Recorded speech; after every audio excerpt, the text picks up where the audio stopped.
네, 시청자 여러분 안녕하십니까. 연구만 토크쇼 식설 임종일입니다. 미중 무역 전쟁이 사실 갈짓자 행보를 계속 이어가고 있습니다. 이 갈짓자 행보의 근본 원인은 트럼프 대통령의 이런 갈짓자 언행에 있다고 봐야 될 것 같습니다.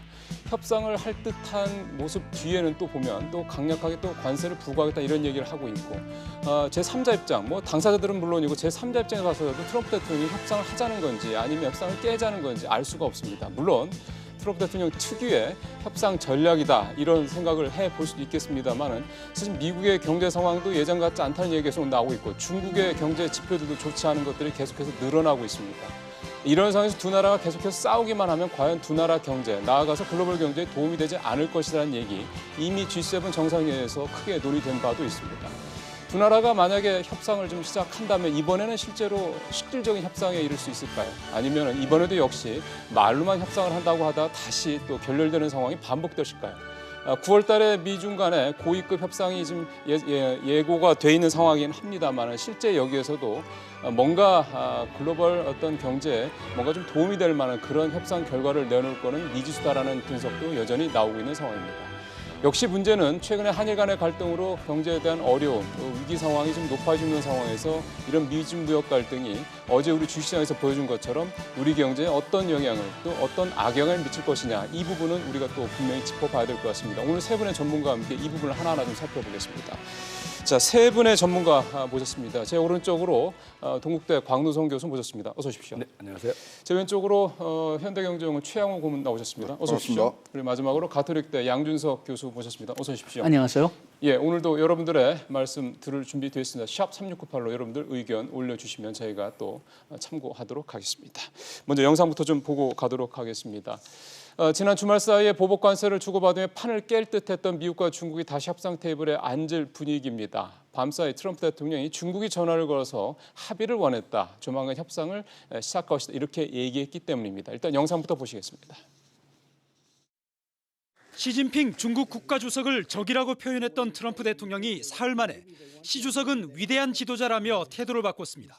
I think President Xi is a great leader who happens to be a brilliant man, and he can't lose 3 million jobs in a very short period of time.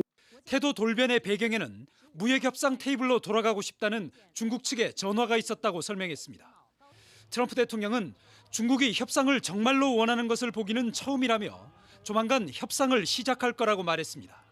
하지만 미국의 압력을 수용하는 것밖에 다른 선택지는 없다며 위협도 잊지 않았습니다. Only if it's a fair deal and a good deal for the United States. Otherwise, I will not make a deal. 다만 트럼프 대통령의 언급은 주요 7개국 정상회의를 마치며 자신의 성과를 자랑하는 대목에서 나온 거라 실제 협상이 재개될지는 지켜봐야 합니다. 이번 정상회의는 개방되고 공정한 무역과 세계 경제의 안정을 위해 노력하기로 하는 한편 홍콩의 자치를 지지한다는 내용의 성명을 발표하고 폐막했습니다. 다음 회의는 내년에 미국에서 열리는데 트럼프 대통령은 자신의 별장이 있는 마이애미로 초대하고 싶다며 또다시 사업가 기지를 내보였습니다. 예, 기자의 기사 내용에서 나온 것처럼 사업가 기질. 참 종잡을 수가 없습니다. 그래서 트럼프의 말 한마디 한마디를 어떻게 해석해야 될지 더 걱정스럽습니다. 그래서 불확실성이 더 커지고 있다는 해석도 나옵니다. 오늘 나온 얘기를 한번 정말 불확실한 어떤 상황으로 봐야 될 건지 아니면 뭔가 희망의 빛으로 봐야 될 건지 지금부터 전문가분들과 얘기를 좀 나눠보도록 하겠습니다. 최 고문님한테 먼저 좀 질문을 드리고 싶은 게 일단 오늘 이런 발언에 대해서 뉴욕 시장은 상당히 긍정적으로 반응을 한 걸 보면 시장은 이거를 좀 좋게 보는 건지 아니면 이 역시 기대감만으로 그냥 봐야 될 건지 싶네요. 기대감뿐만 아니라 이번에 중국뿐만 아니라 EU, 일본한테도 자동차 관세를 안 한다. 그 얘기까지 지금 들어가 있기 때문에 전 세계에 좀 산타클로스처럼 선물을 나눠주는 사람처럼 지금 행동을 하고 온 거예요. G7에서. 그러면은 미중만의 문제를 벗어나서 글로벌하게 봐야 된다는 얘기군요. 글로벌하게 하냐. 그러니까 다 이제 붙어갖고 거기다가 좀 일본이 이제 뭐 미국 거 뭐 중국이 사지 않는 옥수수를 사겠다 예. 뭐 등등을 얘기하니까 굉장히 훈훈하게 끝났거든요. 그리고 이제 G7을 가면 공동 이제 선언을 내는데 그거 대신 공동 성명이 나왔고요. 예. 거기서 이제 뭐 우리 전체 글로벌 경제를 잘 이끌고 가자 그런 또 성명도 나왔기 때문에 거기에 사실 많은 이제 점수들이 갔는데 사실 굉장히 이게 뭐 굉장히 확전될 줄 알았는데 그러니까요. 잦아드는 모습. 그런 것 때문에 예. 좀 증시는 좋게 반응하고 있는 것 같습니다. 이 부분은 우리 두 교수님한테 또 계속 여쭤봐야 될 것 같습니다. 양 교수님께서 봤을 때는 실질적인 측면에서 봤을 때의 트럼프의 이번 발언을 어떻게 이해를 하셨습니까? 저는 그렇게 높게 평가하지는 않습니다. 그렇지만은 하도 지금 지난주에 너무나 나쁜 요소들이 너무나 많이 축적돼 있어가지고선 그게 조금 해소돼 있는 것 같으니까 좀 시장이 과잉 반응하지 않았느냐 좀 그런 생각이 좀 드는데 예. 진짜 좀 어떤 면에서는 뭐 이번에 자동차 관세가 진짜 안 붙었다면은 그거는 진짜 좀 좋은 뉴스가 될 것이지만은 다른 면들에 대해서는 그냥 염려했던 바가 조금 없어졌다. 그렇게 해서 지난주에 좀 너무 많이 떨어졌다면은 이번 주는 그런 선언을 예. 조금 더 너무 긍정적으로 받아들이지 않느냐 좀 그런 생각이 좀 들거든요. 예. 트럼프 대통령이 어떤 면에서는 생각을 하지 않고 아니면 충분한 고려, 그 뒤에 애드바이저들한테 예. 충분한 이야기를 듣지 않고 일단은 말을 던져봐서 그렇죠. 얘기하니까 그렇죠. 그러니까 이게 어떤 면에서는 이제는 주식시장이 완전히 청룡차가 된 거죠. 그래가지고 청룡열차처럼 이렇게 예, 롤러코스터를 올라갔다 탄다 이거죠? 내려가는 거죠. 예, 그렇기 때문에 일단 트럼프 대통령이 어저께 이런 말을 했다, 오늘 이런 말을 했다 가지고선 어떤 장기적인 그런 추세를 평가하는 것은 뭐 불가능한 것 같습니다. 알겠습니다. 그럼 지금부터 본격적으로 트럼프 대통령의 발언을 조금 저희가 좀 디테일하게 한번 좀 분석을 해보겠습니다. 이게 정말 그래야지 뭔가 진위도 파악할 수 있고 그게 결국 미중 무역 전쟁의 향후 전망과도 연결될 수 있기 때문인데요. 곽 교수님, 지난 25일 날이요 트럼프가 미중 무역 갈등을 재고할 수 있다라는 표현을 했습니다. 이 재고의 원어를 보니까 second thought라고 표현이거든요. 이 표현, 즉 재고라는 표현을 좀 해석을 좀 잘해봐야 될 것 같습니다. 세컨드 토트는요. 이제까지의 생각과 바꾼 다른 생각을 할 수 있다 이런 뜻이거든요. 세컨드 토트가. 예. 그러니까 이제까지 강경유전도로 해서 환율로 보복하니 처음에 이제 중국이 보복하니까 중국이 이제 환율도 들고 나왔잖아요. 예. 7원이라는 심지어 어디까지 이런 강경 맞대응으로부터 중국에 대해서 다시 한번 생각해 보겠다 이런 얘기거든요. 물론 그러니까 이제 백악관 참모들은 그런 적 없다. 바로, 오히려 높은 예. 거지 그게 무슨 예. 얘기냐. 예, 그러니까 이제 이 트럼프를 이해할 때 키워드가 말이죠. 우리가 이제 보통들 목적 함수를 우리 경제학에서 얘기할 때 목표 함수를 잡을 때 트럼프는 경제적인 복구예요. 일자리 창출하고 그다음에 자기의 지지 지역인 거기에다가 무슨 뭐 노동자 고용 늘리고 이런 것들이 이제 트럼프에 하기 때문에 이것을 달성하기 위한 방법이 옛날엔 무슨 세계의 경찰로서의 미국의 지도자로서 어떤 이런 게 아니기 때문에 일관성 자체가 없어 보일 수는 있으나 제가 볼 때는 분명히 목적에 충실한 협상을 구사하고 있다고 저는 생각을 합니다. 그럼 이번에 예. on proper terms, 적당한 조건으로 그다음에 협상이 타결될 가능성이 높다라고 얘기한 것은 누가요? 트럼프가 트럼프가 적당한 조건? on proper terms에서 네. 협상이 타결될 가능성이 있다. 이 얘기는 중국이 이제까지 거부해왔던 것을 들고 얘기했다. 실무진 차원에서 전화를 내용이 그런 거를 의미한다고 저는 생각을 했거든요. 그런 측면에서 보면 중국이 어떤 경제적인 어떤 타격, 그다음에 이제 해외 부채 정도가 굉장히 많거든요. 그렇죠. 그런 측면에서 중국이 특정한 거, 이제까지 고위집했던 것을 양보해서 들어온 그런 태도를 가지고 전화한 것이 아닌가. 중국이. 저는 그런 생각이 알겠습니다. 지금 우리 곽 교수님 말씀은 그 전화에 신빙성이 있다라고 좀 말씀을 하신 거거든요. 물론 중국의 관영 외신 같습니다. 글로벌 타임스라는 데 편집장 같은 경우는 최근에 실무진들이 미국 쪽 실무진들과 전화 연락한 적 없다. 이거는 기술적인 어떤 부분인 건데 이거를 트럼프가 너무 확대 해석하는 것 같다. 이렇게 얘기를 하긴 했습니다. 요거는 참고 삼으로 시청자분들께서 이해하시는 데 도움이 되도록 해서 전달해 드리고요.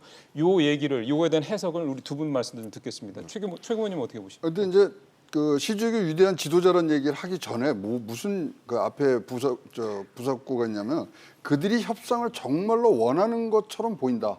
트럼프 얘기가. 네. 그러면 지금 이제 근데 트럼프가 화자가 바뀝니다. 뭐냐면 전화를 받은 게 자기가 받은 듯이 처음엔 얘기했다가 실무자들이 받았다가 또 기자들이 질문합니다. 시진핑 주석하고 통화를 했습니까? 그건 내가 확인해 줄 수 없다. 등등 화자가 바뀌어요. 바뀌면서 근데 저희들이 이제 쭉 추적을 해보니까 요 내용이 언제 나오냐면 류허가 어느 세미나에 가서 상하이에서 했던 예. 세미나입니다.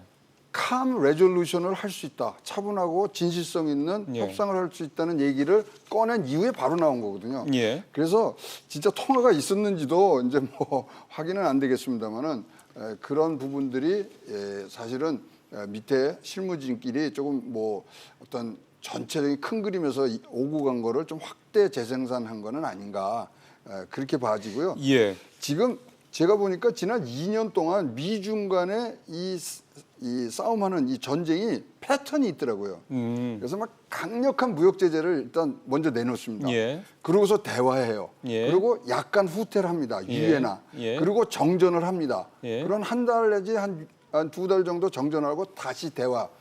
5단계가 지금 아. 5차례에서 계속 똑같이 반복된다. 예. 그럼 지금 어디 와 있느냐? 대화 국면에. 그러네요. 그럼 이제 때가 됐다는 얘기네요. 그 패턴대로라면. 그 다음에 이제 뭐 소금의 후퇴라는 게 9월 1일, 12월 15일 뭐 이런 것들이 후퇴를 합니다. 예. 그러고 나서는 또 아무런 일 없듯이 또 몇 달 가요. 그리고 야, 와싱턴에서 만나자, 베이징에서 만나자 이렇게 되면서 다시 또 폭탄을 내리는데 선거와 함수를 같이 넣어놓고 보면 지금 2차례 이상은 더 이런 일이 벌어질 수 있는 개연성이 높습니다. 그 일정 얘기는 뒷부분에서 전망할 때 조금 다시 한번 네. 일정을 좀 구체적으로 말씀해 주시면 더 도움이 좀 될 것 같으네요. 양 교수님께서는 이 아까 일단 기본적으로 별로 신뢰한다는 말씀을 전제로 말씀을 하셨기 때문에 신뢰할 수 없다라는 거는 그동안의 트럼프의 행동, 트럼프가 보여왔던 게 누적돼서 이렇게 좀 판단하시는 누적돼서 건가요? 그렇게 판단하는 면이 상당히 큰데요. 지금 이렇게 트럼프 대통령이 자기 아직까지 무르익지 않은 정책에 대해서 말한 이야기들이 한두 가지가 아니거든요. 그 최근에 통상정책 바로 이전에는 그 재선거 운동을 준비를 해가지고 준비를 하는 단계에서 중산층 세금 인하를 고려하겠다. 그렇게 한 이틀 동안 얘기했다가 한 이틀 지나니까 또 완전히 사라졌어요. 그리고 지금 뭐 우리 한국에 대한 그 트럼프 대통령의 언급도 마찬가지고 또 이번에 그 영부인 멜라니아 트럼프가 김정은하고 굉장히 가까워졌다. 그런 언급까지 했다가 나중에 좀 확인해 보니까 김정은하고 만난 적도 없다. 이런 식으로 일단 자기한테 유리한 그 측면으로 뉴스나 어떤 언론이 흘러가게 하기 위해서 좀 말을 너무 좀 함부로 하지 않느냐. 좀 그게 이제 트럼프 대통령의 패턴이긴 하거든요. 예.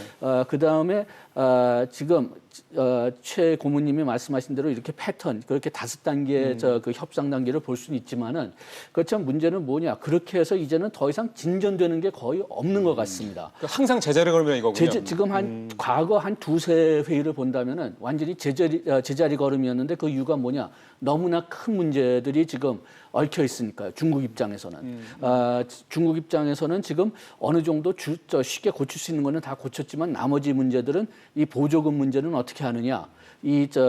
지적재산권 문제에서 예. 법 자체를 다 고쳐야 되느냐. 그렇죠. 이건 중국이 함부로 후퇴할 수는 없다는 겁니다.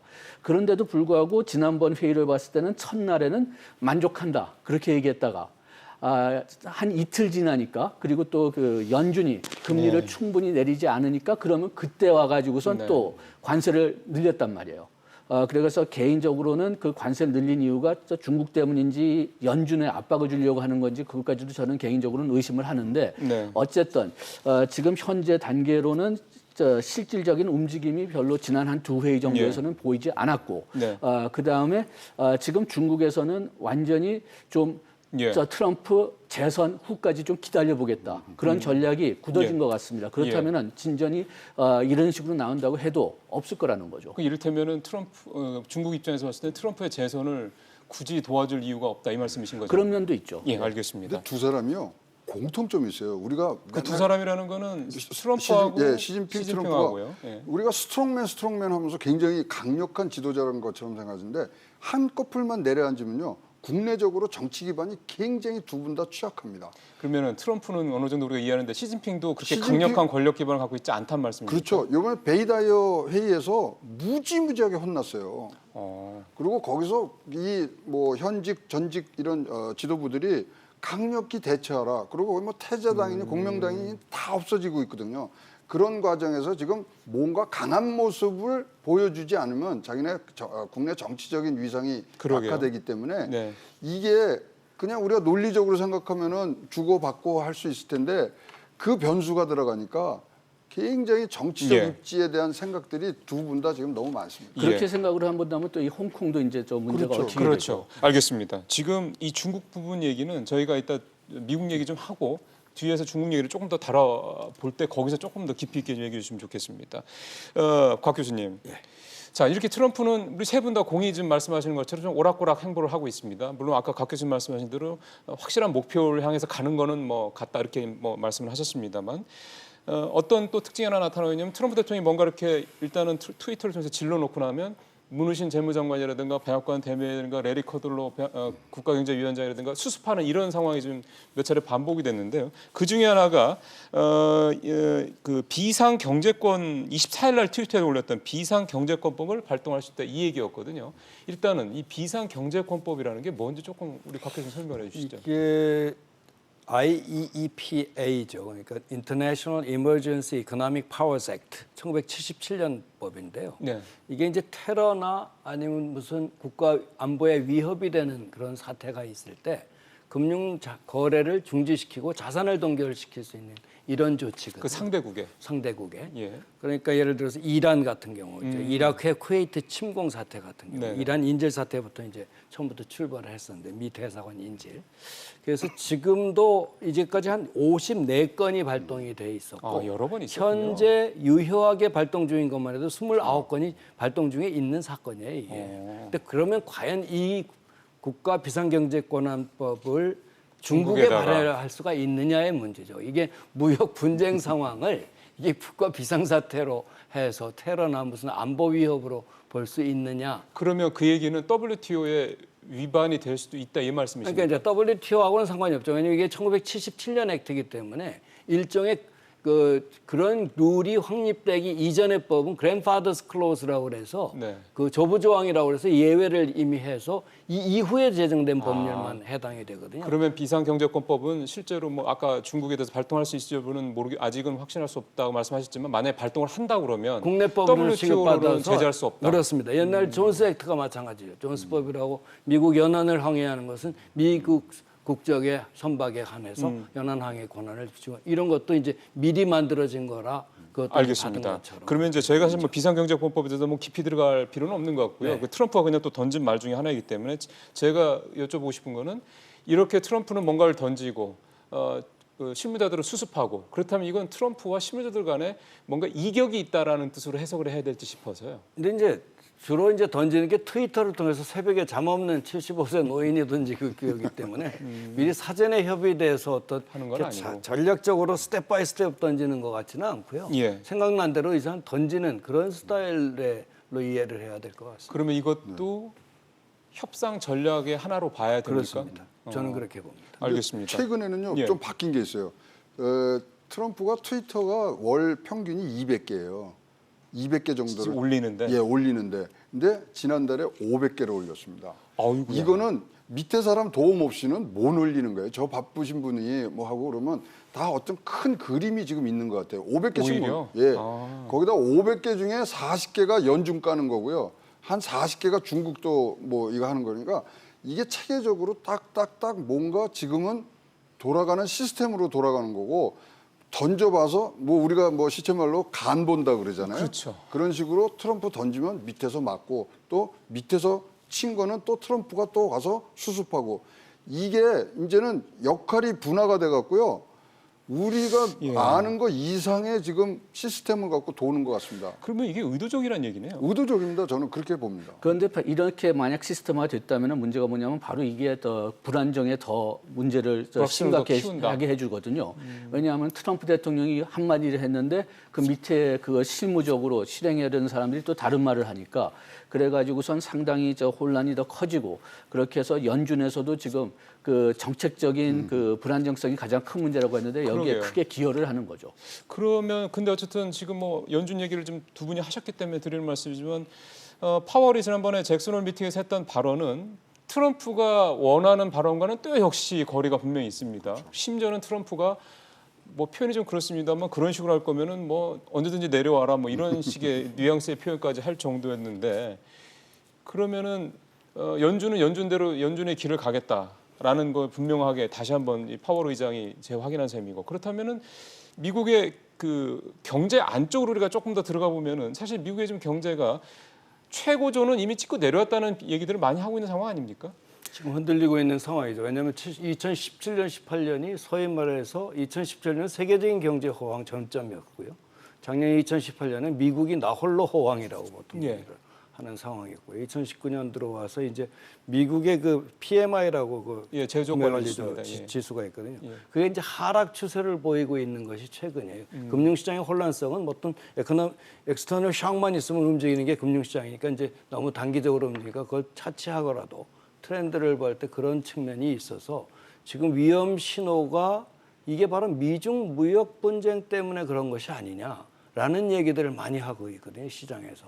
그래서 이제 아까 얘기한 게 페이롤 텍스에 대한 감면, 그 급여세에 대한 감면 얘기도 꺼내고 뭐 이런 것인데 그런 측면에서 보면 이번에 지난 7월 말에 연준이 0.25% 금리를 포인트 내렸죠. 내렸거든요. 근데 이제 9월 달에 있는데 그때 시장 상황 보면 지금 금리 선물협회 시카고에 있는 그걸 통해서 보면 0.5% 포인트까지는 내릴 가능성은 있다고 봐요. 시장 상황은.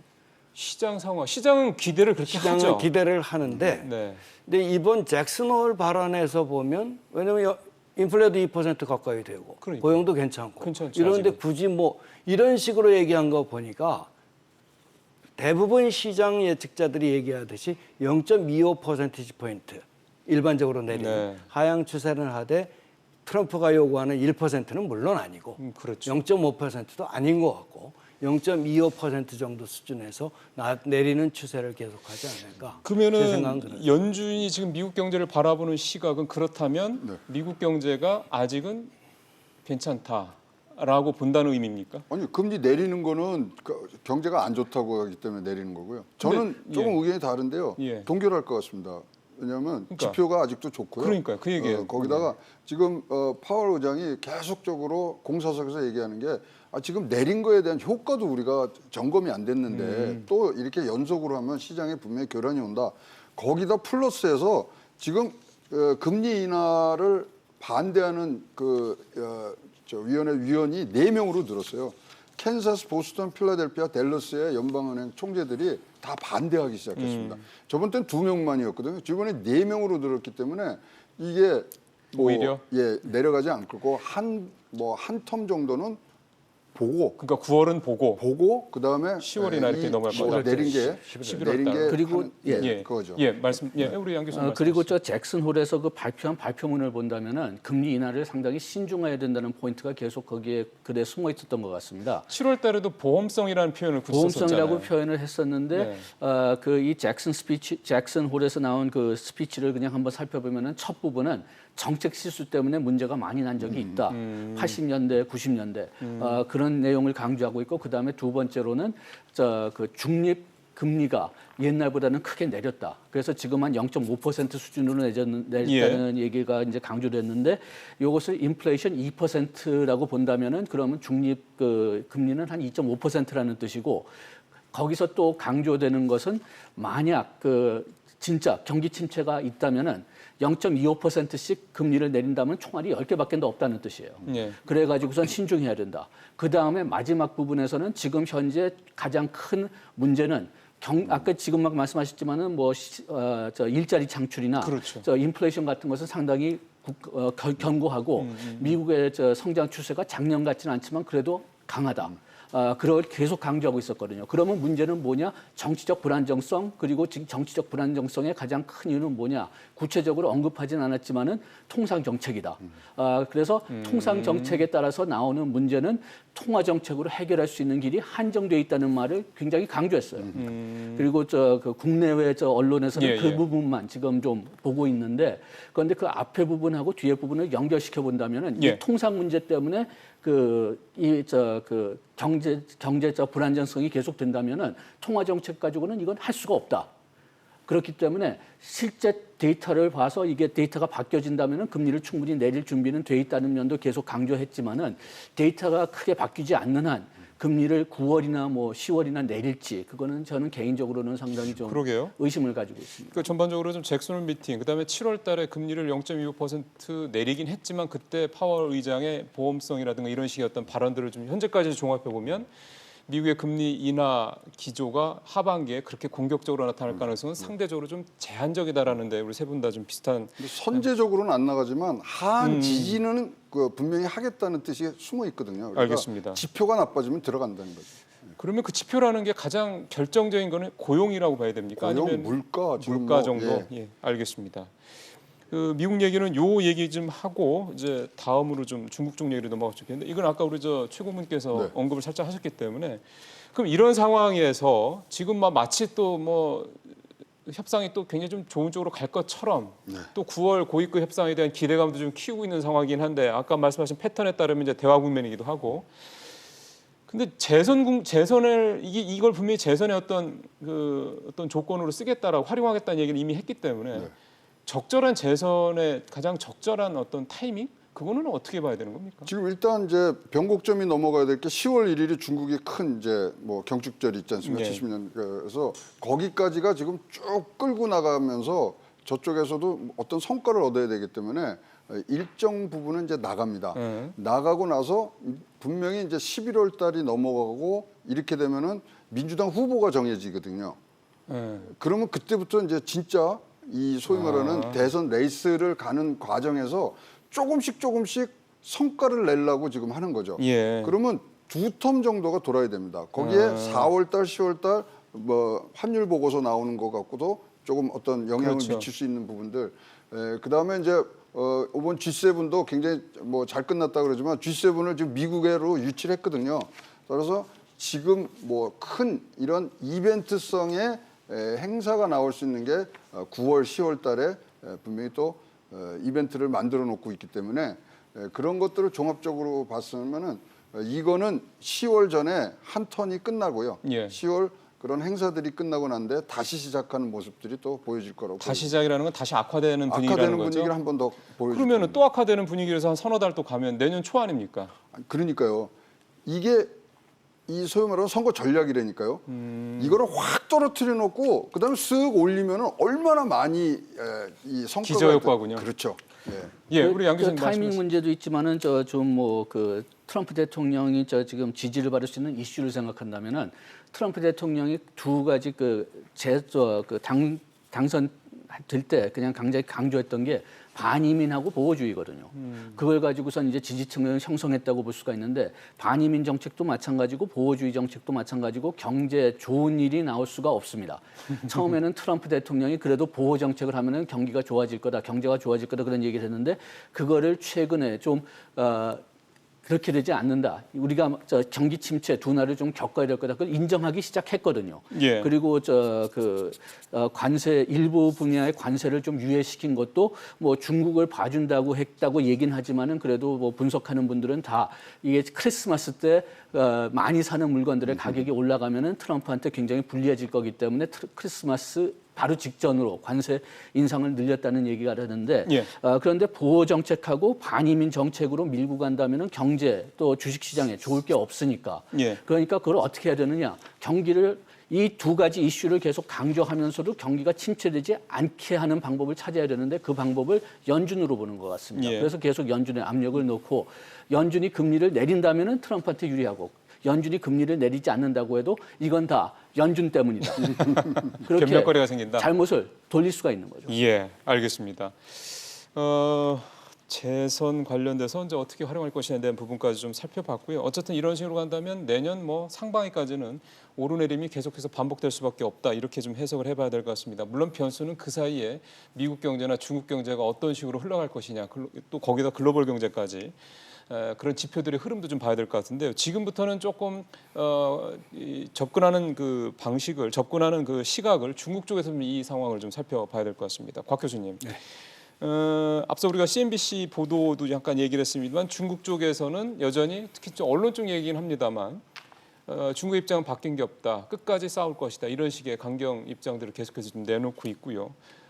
확인된 건 아니지만 트럼프 말대로라면 협상에 대한 뜻이 중국 당국에서는 또 있는 것 같기도 하고 중국은 지금 현재 어떤 상황이라고 좀 이해를 해야 될까요? 일단은 이 과거의 경험에서 볼 때 이게 이제 확전 상황이었었잖아요. 처음에는 그렇죠. 관세만 가지고 그러다 나중에 환율까지 들고 나왔고 그다음에 최근에 나온 얘기 히토류까지 보복 얘기도 들고 나오고 이렇게 실전 상황에서 이제 트럼프가 이제 맞대응으로 끝까지 가니까 중국이 아까도 제가 얘기를 했지만 전화를 2번을 받았다. 그러니까 2번이라는 소리를 했던 굳이 거죠. 표현까지 그렇게 하더라고요. 그렇다면 분명히 뭐 이제 또 협상 의지는 보인 것 같은데 그렇다면 지금 그간의 전쟁 상황을 볼 때 그렇다면은 지난 상해 고위급 회담에서 만나서 처음에 좋은 얘기하다가 아무것도 없었단 말이죠. 예. 그럼 앞으로 어떻게 될 것이냐라는 그게 이제 문제죠. 그럼 중국은 대화를 하겠다라는 입장으로 저는 그렇게 정리를 하고요. 그다음에 중요한 선, 아까 얘기한 보조금 문제. 보조금이라는 게 중국 제조 2025에 따라서 2025년까지 첨단 제품의 70%를 국산화하겠다. 예. 이게 이제 그러기 위해서 정부가 국산화해서 보조금을 지급해서 국영기업을 지원을 해주겠다. 예. 이 얘기거든요. 예. 그다음에 이제 아까 얘기한 그거 법제화 얘기는 뭐냐면 지적재산권에 대한 보호를 일명 임플리멘테이션 스테이지에 가서 미국이 모니터를 할 수 있도록 법제화하겠다. 요거 2가지가 이제 걸려가지고 지난번에 이제 150페이지에 달하는 것 중에 35페이지를 드러낸 게 바로 그 2가지를 이제 시진핑이 드러낸 거거든요. 예. 그렇다면 이 발언의 진위로 볼 때 그럼 무엇을 중국이 허용하면서 나중에 좋은 딜이 이루어질 것 같다라고 얘기를 했겠는가? 둘 중에 하나입니다.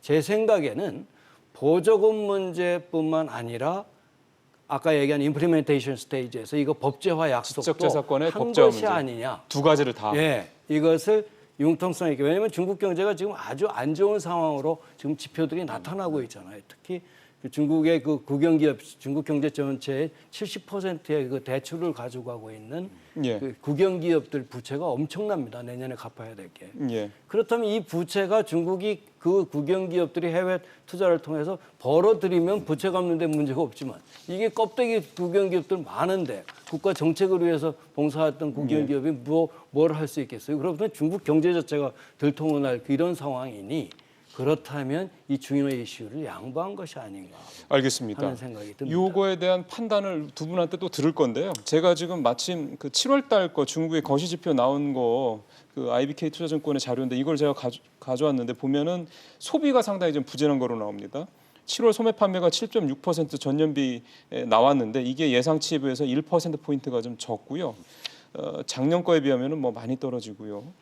고용이나 임금도 조금 나아지긴 했는데 여전히 그 50이 기준점인데 50에 다 못 미칩니다. 외국인 투자도 조금 늘었는데 그다지 많이 늘지는 않았고요. 생산은 예상치보다 좀 떨어졌습니다. 많이 떨어졌습니다. 예상이 6.0% 증가했는데 광공업 생산이 4.8%밖에 증가를 안 했고요.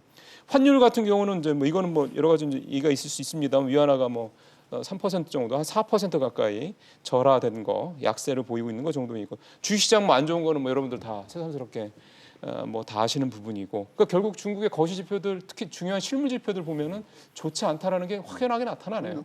지금 우리가 6.2% 얘기를 하지 않습니까? 올해 연간 경제, 중국의 성장률이. 근데 그게 벌써 4.4%까지 전망하는 데들이 나왔어요. 그리고 올해를요? 예, 올해를 4.4%고 미국이 아니라 중국의 숫자에 대해서는 신뢰도가 전혀 없습니다. 그래서 중국이 발표하는. 예, 실질적으로 나가는 숫자들은 분명히 4%대로 나갈 것이다.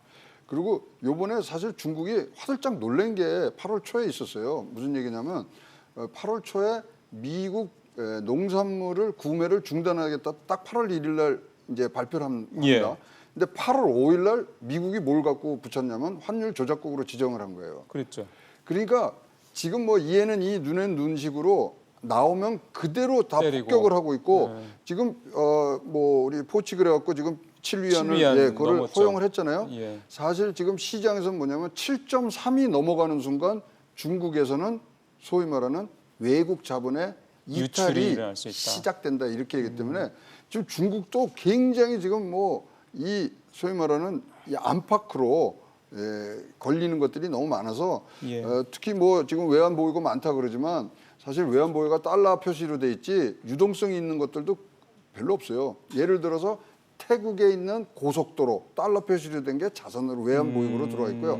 아프리카에 무슨 항구 이렇게 1대1로 관련된 것들이군요. 그렇죠. 그런 것들이 사실 유동성이 굉장히 긴 것들이 있기 때문에 현재 지금 뭐 포치가 깨지고 외환 보유고가 3조 달러 밑으로 내려오는 순간 소위 말하는 엑소더스가 시작된다는 이 예견들을 많이 합니다. 그 중국이 또 사실은 일본한테 또 이제 밀렸죠. 그 세계 그렇죠. 1위 그 예, 채권 미채권 보유국도, 보유국가에서도 그 양 교수님 아까 홍콩 말씀하셨던 얘기를 이제 지금부터 좀 짚어봐야 될 것 같습니다. 잘 아시는 것처럼 홍콩은 어떻게 보면은 중국으로 들어가는 외화의 거의 뭐 그 이동 통로 가장 중요한 통로던데요. 거의 3분의 2가 홍콩을 통해서 들어간다는 얘기가 나올 정도니까. 근데 지금 홍콩 상황을 보면 시진핑으로서도 상당히 난처한 상황이다라는 분석들이 좀 나오고 있고요. 지금 분위기는 홍콩은 뭐 이 분위기가 줄어들 것 같다는 생각은 별로 안 들 정도고 이 상황을 중국의 현재의 그 경제와 관련해서 좀 어떻게 좀 우리가 이해를 하면 되겠습니까? 예, 홍콩이 어떤 면에서는 그 금융뿐만이 아니라 수출 수입에 있어서도 상당히 중요한 포털 역할을 하거든요. 그런데 만약 홍콩이 마비된다면은 그 두 가지 문제가 있을 것 같습니다. 첫째는 그 포털 자체가 막히니까 그게 물량으로 표시될 거죠. 그다음에 두 번째 문제는 지금 어떤 면에서 본다면 중국을 믿지는 않아도 홍콩을 믿고선 거래하는 사람들이 상당히 많은 것 같거든요. 특히 예. 금융은. 그렇죠. 그런데 홍콩이 어떤 면에서 그 중국하고 그 신뢰도가 완전히 빗나간다. 그렇게 된다면은 그러면 더 이상 그 홍콩을 믿고선 홍콩을 통해서 중국에 투자하는 그런 그 투자가 많이 깎이지 않을까. 그런 생각도 좀 들고 그래가지고선 이게 상당히 위험한 상태인 건 또 확실한데 그런데 바로 이렇게 위험하기 때문에 또 시진핑은 약하게 보이면 안 되죠.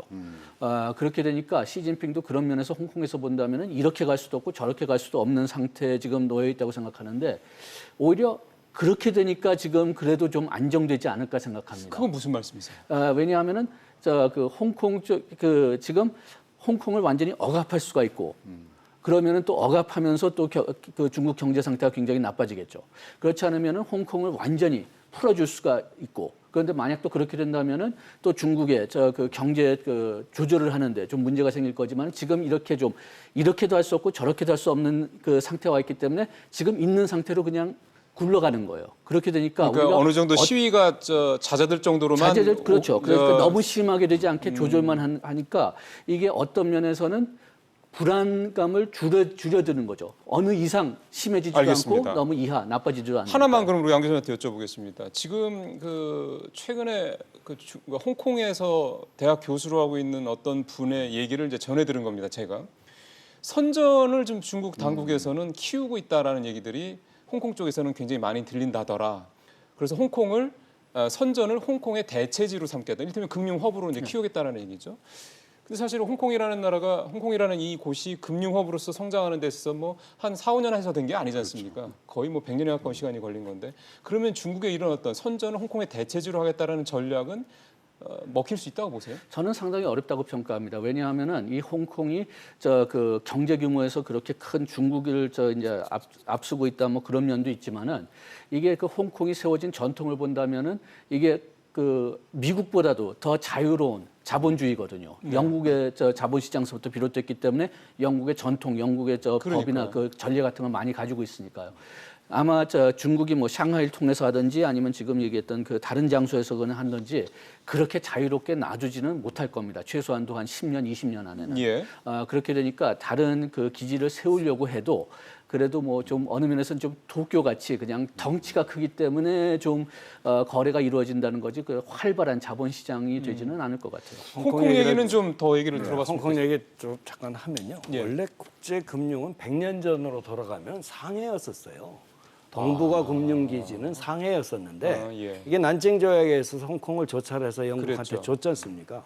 그때 이제 영국의 그 금융기관들이 들어오면서 이제 홍콩이 그 시스템을 구축한 거거든요. 그렇다면 그러면 상해는 왜 지금 못하느냐? 홍콩처럼 하면 되지. 그런데 이제 자본거래 자유화 때문에 그래. 일국 양제 시스템을 허용해 줬을 때는 캐피털 어카운트라는 것이 자본거래 자유화를 시켜서 언제든지 한머니가 들어갔다가 튀어나갈 수 있는데 그러니까 홍콩은 이제 그 서구랑 똑같은 거군요. 그렇기 때문에 이건 이제 커버가 가능한 되죠. 거고. 자유변동 환율 제도에서 자본거래 자유화가 근데 상해는 그걸 못 하잖아요. 위안화 국제화를 하려면 자본거래 자유화에서 일명 스토어 오브 밸류라고 그러는 가치 저장 수단으로서 기능을 해야 이게 되는데 위안화 자유화를 못 하는 게 상해 시장을 그거 못 열어서 그렇거든요. 자본거래 자유화를. 그렇다면 신천을 열어서 할 수 있느냐? 그럼 못 하죠. 마찬가지죠. 일부 양제를 해야 되는데. 예. 그런 측면에서 상당히 어려운 상황. 그러면 아예 말씀하신 김에 사실 지금 미국이라든가 서구 사회에서 서방 사회가 좀 중국에 요구하는 것 중에 하나가 너네 외환시장 개방해라 이거 아닙니까? 외환 시장을 개방할 때 가장 큰 문제는 뭐냐면 IMF 우리가 이제 보통 IMF 위기라고 그러는데 IMF는 위기 당한 적이 없고 동아시아 외환 위기 때 IMF 위기 당한 적은 없죠. 동아시아 외환 위기 때 우리가 당한 것처럼 한번의 어떤 스페큘러티브 어택이라고 하는 투기적 공격 가능성이 언제든지 마크할 준비가 돼 있어야 되거든요. 중국이 아직은 아니다. 중국이 그거 열었다가 위안화 국제화가 왜 못합니까? 그 치고 나가는 거 나가면 이제 중국 경제 주저앉을까 봐 그러는데. 그러면 중국은 아직 그 자본 거래를 개방을 해서 그럴 정도의 네, 그 자본의 상황은 깊이나 이게 없어요. 국가 통제에서 동원 경제지 이게. 그러면 선전을 대체제로 쓰겠다는 얘기는 일종의 쇼잉일 수 있겠군요. 너네들 계속 이런 식으로 까불면은 우리가 대체제 만들어 버릴 거라는 식의 실효성은 아니 없는. 근데 저는요 이거 홍콩 버리는 카드로 이거 키울 것 같아요. 근데 지금 말씀하신 대로 그게 안 되면 아니, 돈이 그거는 들고 나올 수가 없잖아요. 하루 뭐 하루 저녁에 되는 건 아니겠지만 네, 점점 예. 나는 게 8월 19일 날 베이다이어 회의 끝나자마자 일성이 이거였거든요. 선전 개발 정책을 시진핑이 자기 입으로 얘기를 합니다. 그래갖고 뭐라고 했냐면 중국 특색 사회주의 선행 시험구로 만들다 그랬어요. 그러니까 여기를 완전히 천지 개벽을 하겠다는 겁니다. 문화의 중심지. 그다음에 이렇게 해야 되면 중국 특색 사회주의라는 얘기를 쓰면은 여기는 경제뿐만 아니라 정치 중심지까지도 생각을 하고 있는 거거든요. 그럼 지금은 베이징, 상해, 그다음에 제3의 도시로 심천을 찍은 거죠. 그럼 지금 현재 중국이 갖고 있는 위상은 어디냐면 세계 전체 세계은행의 1, 2, 3위가 다 중국은행이에요. 그렇죠. 그러니까 자본도 충분히 있고 이제 뭐 자기네들이 원하는 MES, 마켓 이코노미 스테이터스, 시장 자유경제의 스테이터스만 가지면은 여기 열어도 되거든요. 그래서 이거는 장기적으로 지금 분명히 홍콩을 대체지 버릴 수 있는 카드 했을 때 장기적인 그런 대책으로 분명히 갖고 갈 거고요. 더욱더 놀란 거는 이러면 이제 뭐 특별구를 만들면 뭐 알아서 기업 유치하고 이게 아니라 국무원 바로 직속으로 뒀습니다. 그렇기 때문에 예. 국가가 이거는 직접 관리한다. 직접 돈을 쏟고 돈 바로 하기 때문에 굉장히 이것도 눈여겨 봐야 되고 가능성도 높다고 생각을 합니다. 개발구는요. 이게 이제 금융 쪽은 아니고요. 개발 쪽은 저 상품 거래, 우리 수출 자유구역처럼 자유무역 강국 그런 이런 개념인 쪽에를 거죠? 이제 15개 하는 것 중에 심천을 중심지로 키우겠다는 얘기인데 한 가지 우리가 이제 우리 중국의 지위가 WTO 가입할 때 non market economy status라고 해서 비시장 경제 지위로 들어갔잖아요. 이게 무슨 뜻이냐면 중국은 사회적인 통제를 하기 때문에 시장 기능을 하지 못해서 중국에서 제시하는 그 원가 기능이나 이걸 인정하지 못하겠다. 따라서 반덤핑이나 이런 걸 매길 때 제3국 자료나 임의의 자료를 써서 반덤핑률을 높이겠다. 이게 이제 non-market economy status의 의미거든요. WTO 가입할 때 얘기인데 그렇다면 과연 심천이나 이것을 금융으로 상해도 못하는데 심천이나 이거를 금융 예. 허브로 만들어서 홍콩처럼 하겠다? 그러면 진짜 천지개벽이에요. 그러면 지금 사실은 방법이 이제 없죠. 시청자분들이 들어서 입장에서 봤을 때는 박 교수님 말씀대로는 외환자유거래가 개방되지 않은 상황이기 때문에 홍콩을 대체할 수 없다는 말씀이고 최영우 교수님은 할 수 있다라는 말씀인 건데 양 교수님께서는 이 부분은 어떻게 보세요? 좀 사이라고 생각합니다.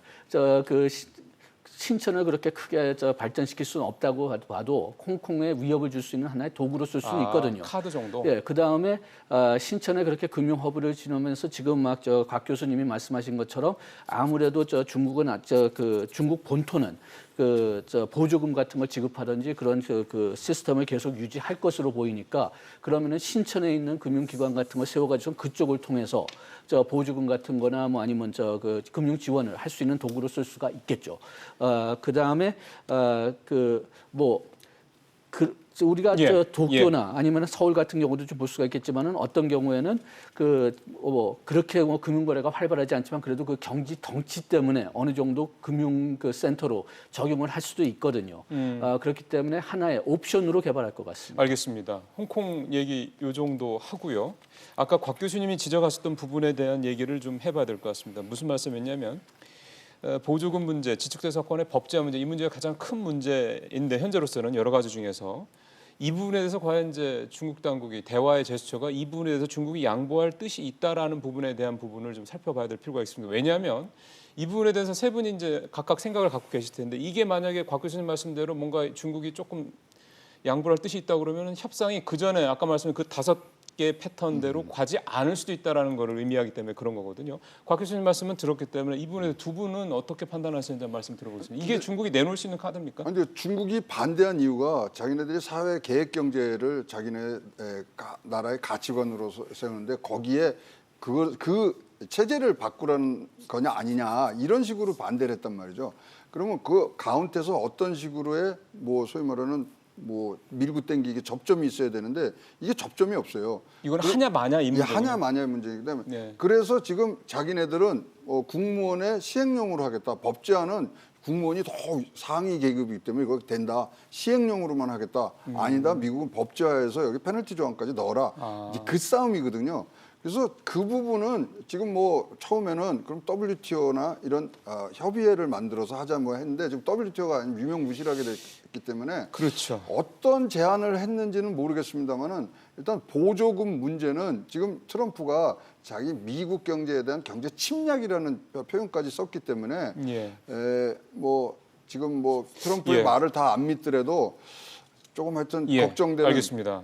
부분이 많습니다. 왜냐하면 또 아까 우리 최고문께서도 말씀하셨던 게 시진핑이 지금 내부적으로 여러 가지 강력한 반발, 기존의 정책들에 대한 반발에 지금 시달리고 있는 상황에서 과연 이 부분을 양보할 수 있을 것이냐 얘기는 좀 다시 한번 좀 생각해 볼 필요가 있을 것 글쎄요. 같습니다. 그런데 지금 문제가 뭐냐면 중국은 지금 상당히 그러니까 뭐 포커페이스, 그러니까 자기네들 속내를 나타내지 않고 네. 그냥 뭐 협상하게 된다면 하게 되고 그렇지 않으면 우리는 뭐 계속 우리 그 위치를 지켜나가겠다 이런 말을 하기 때문에 지금 우리가 받을 수 있는 힌트는 다 미국에서 나온 셈이고 특히 트럼프 대통령에서 나온 셈이거든요. 사실 그것도 맞는 얘기입니다. 예, 그렇게 되니까 예. 아까 얘기했지만 트럼프 대통령 신빙성이 그렇게 많이 없단 말이에요. 그래가지고 진짜 제안을 했는지 그렇게 좀 뭐 중국은 뭐 형식적일지 모르겠지만 협상할 준비는 계속돼 있을 겁니다. 그런데 거기서 이만큼 포기할 준비가 돼 있다. 그거는 저는 개인적으로는 모르겠어요. 예, 잠깐 우리 곽 교수님한테 말씀 여쭤보기 전에 아까 그 유호 부총리 말씀하셨던 부분을 찾아보니까요. 충칭에서 열린 제2회 중국 국제 스마트 산업 박람회에서 그렇죠. 했던 얘기고요. 네. 멘트는 아까 우리 CG도 잘 나왔습니다만 우리는 냉정한 태도로 협상과 협력을 통해 문제를 해결하기를 원하며 무역 전쟁이 격화되는 것을 결연히 반대한다라고 협상 의지를 피력했다는데 시나다컴이 얘기를 했습니다. 앞에 얘기와 뒤에 얘기는 조금 결이 좀 다른 느낌입니다. 앞에 얘기만 보면은 계속 싸우겠다는 느낌 같은데 뒤에 얘기만 보면은 협상을 하겠다 이런 뜻으로 좀 해석이 돼서요. 이제 좀 이 미중 간의 협상 문제에 대해서 이제 세 분의 이제 일종의 전망을 좀 들어보고 우리 쪽에 미칠 영향을 좀 살펴보는 쪽으로 좀 주제를 넘겨볼 텐데 곽 교수님부터 미중 무역 협상 뭐 좀 새로운 변수가 생길 수도 있는 것 같고요. 당장 9월 1일 며칠 안 남았습니다. 9월 1일부터 관세 부과가 시작되고 당연히 보복 관세가 좀 이어질 거 수도 있습니다. 이런 전반적인 상황들 한번 종합해서 어떻게 전망하시는지요? 지금 스케줄대로라면요. 그러니까 엊그제 이제 트위터를 통해서 2번의 전화를 받았다. 좋은 조건에서 협상 좋은 딜을 이룰 가능성이 있다. 이게 이제 그 트위터 내용이잖아요. 근데 이제 그걸로 통해서 보면 바뀐 상황이면 분명한데 그걸 믿는다면. 근데 그 전까지 보면은 지금 9월 1일부터 추가 관세 물죠.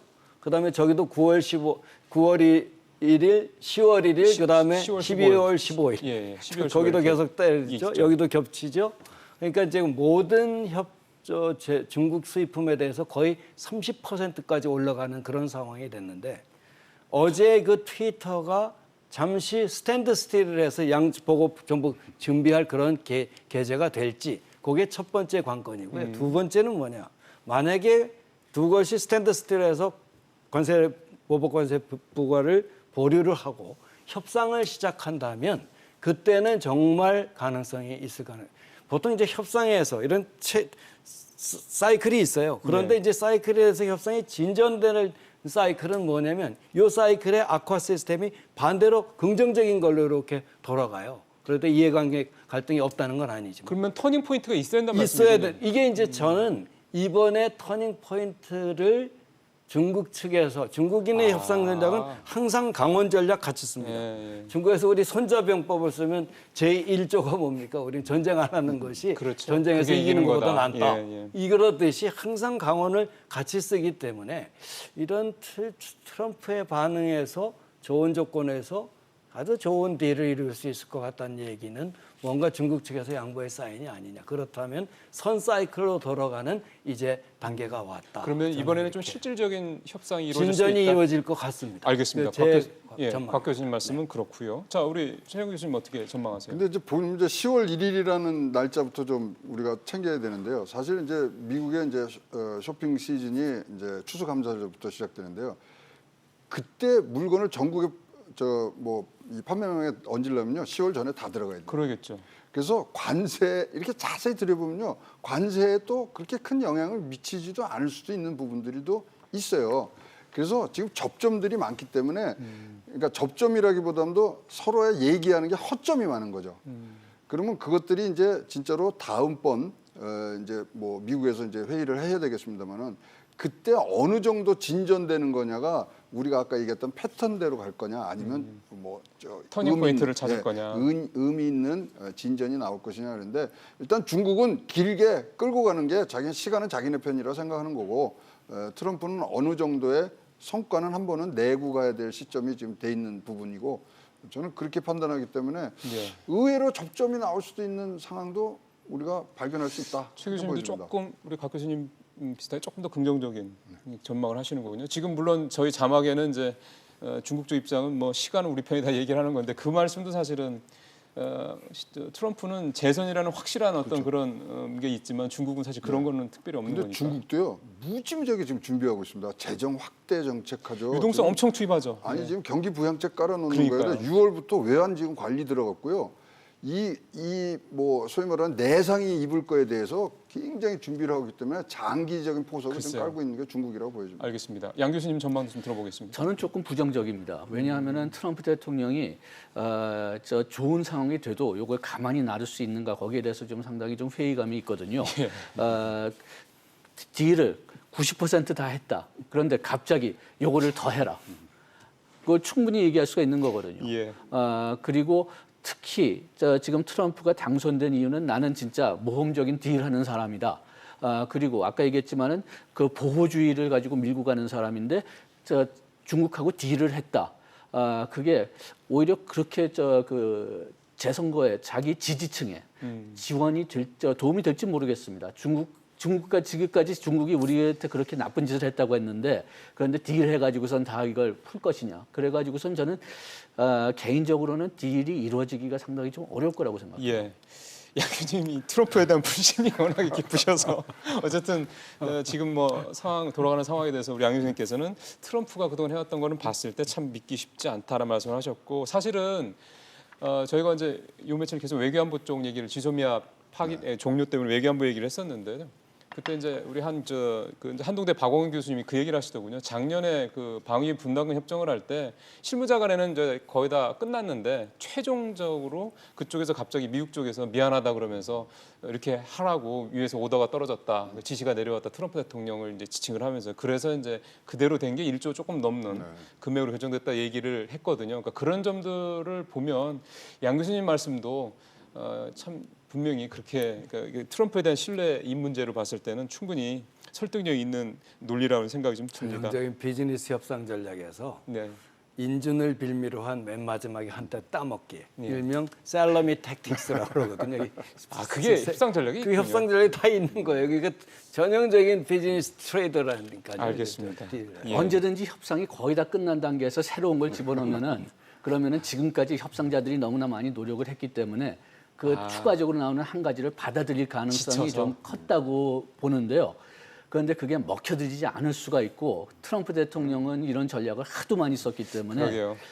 좀 다 경계할 것 같습니다. 중국도 뭐 사실 잘 알고 있겠죠.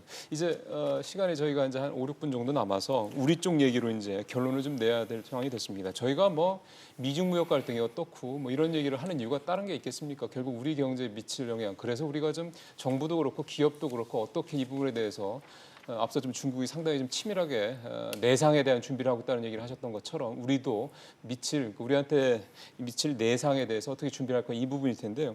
이 부분은 이제 우리 최고원부터 좀 한 말씀 네. 좀 듣도록 하겠습니다. 아니 근데 지금 뭐 오늘 또 아침에 무디스에서 우리나라 경제 성장률이 2.0까지 지금 내려 있는 상태고요.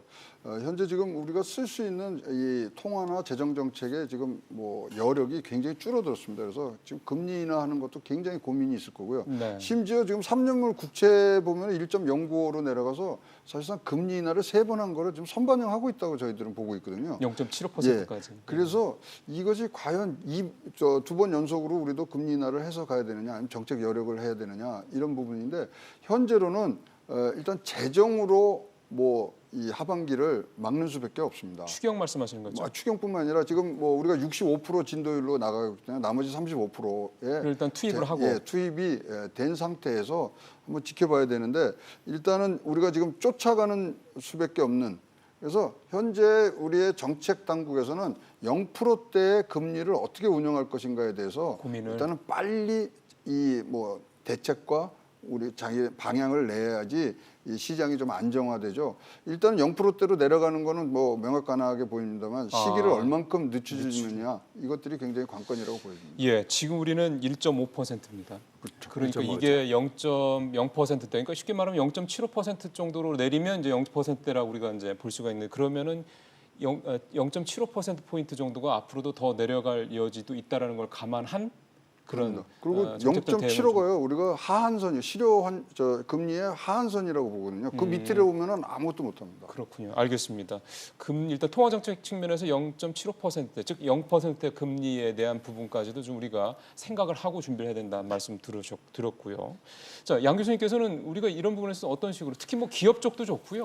어떤 식으로 대응하면 좋을지 한 말씀. 뭐 지금 미중 무역 전쟁만 가지고 본다면은 그러면은 이러한 재정 정책을 사용할 수밖에 없다고 보지만은 저는 개인적으로는 우리가 그 거시경제 얘기할 때 재정 정책 그 정부 지출을 많이 얘기했지만 이걸 어떻게 쓰느냐가 굉장히 미시적인 차원에서 중요하다고 생각하는데 요거는 좀 금년은 너무 늦었으니까 할 수 없지만 내년은 좀 완전히 다시 검토해 와가지고선 조금 더 효율성이 있는 정책에 좀 많은 돈을 지원했으면은 그런 생각입니다. 뭐 예산 집행의 효율성. 예산 집행이요. 예, 그러니까 우리가 이번에 들어가는 그 예산을 많이 보면은 주로 이제 일자리 창출, 특히 노년층의 뭐 일자리 창출이나 20대 일자리 창출은 많이 들어갔는데 그렇게 효과가 많이 있었는지에 대해서는 좀 의문이 나고요.